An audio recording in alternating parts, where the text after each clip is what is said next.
Jesus asked his listeners, "To what shall I compare this generation?" Then he continued to say that John, who was a holy man, was criticized by his people, saying he's possessed by a demon. He further said that the Son of Man came eating and drinking, but they accused him of being a glutton and a drunkard. Jesus was criticized for being a friend of tax collectors and sinners. While Jesus' lifestyle was very different from John, the Pharisees criticized him, and everything that they did was wrong. They were both rejected because the Pharisees were looking from the outside and not from the inside. Then Jesus quietly said, "But wisdom is justified by works." Jesus knew that the Pharisees were full of wisdom, but they do not want to change their lives in line with their wisdom, to be merciful to others, to be impartial, or to be sincere. Yesterday, I went and bought some liqueur for my son and Cheryl's wedding shower tomorrow. And I was pushing this cart full of alcohol. People were looking at me very strange. I don't know why. I think some of them were like our parishioners here in church.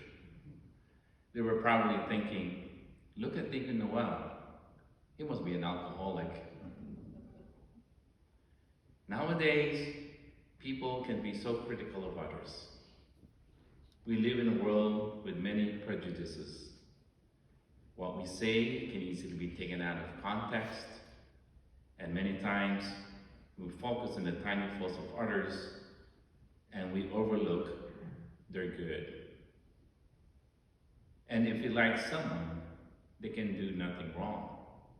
But if we do not like them, they cannot do anything right.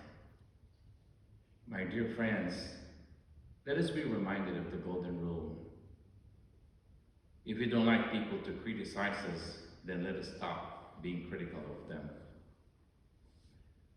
Let us develop a habit of understanding other people's situation and to continually engage with them in a positive manner.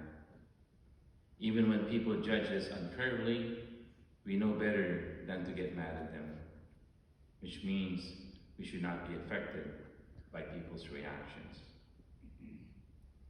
This Advent, the Lord desires us to be free from our prejudices. Let us ask ourselves, how and where are we called to be more free of prejudice? Or the tax collectors and the sinners that we are called to be friends with? Let our wisdom be justified by our actions.